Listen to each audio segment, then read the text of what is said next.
In today's video, I'm going to teach you how to track progress in Airtable. By the end, you'll have a clear, visual way to see where every task stands without digging through notes or emails. Let's get started by opening Airtable.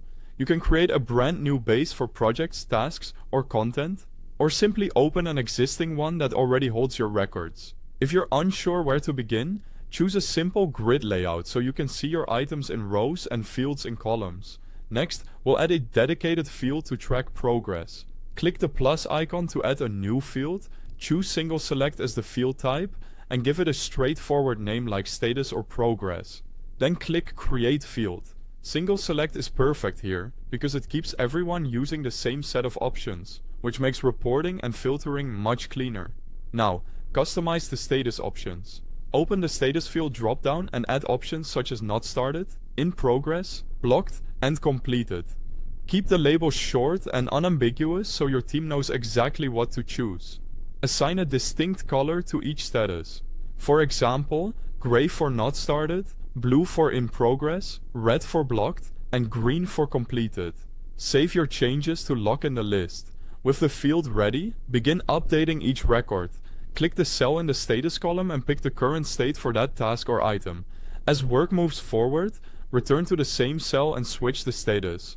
This keeps your base up to date without adding extra columns or notes. Quick heads up.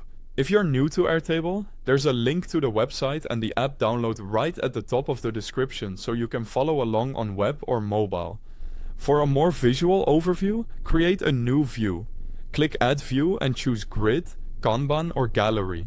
If you want to see progress at a glance, pick Kanban, Group by Status, and create the view. You'll get columns for each status, and you can drag records from one column to another as they advance. If you only want to focus on certain items, apply a filter. Choose Filter, select the status field, and pick the value you need, like in progress, to narrow your list to the work that matters right now. Finally, use the colored statuses and the Kanban board to review everything at a glance. Move records between statuses as work advances, and check the Kanban view for an instant snapshot of overall progress. That's it. If this helped, don't forget to like and subscribe, and thanks for watching.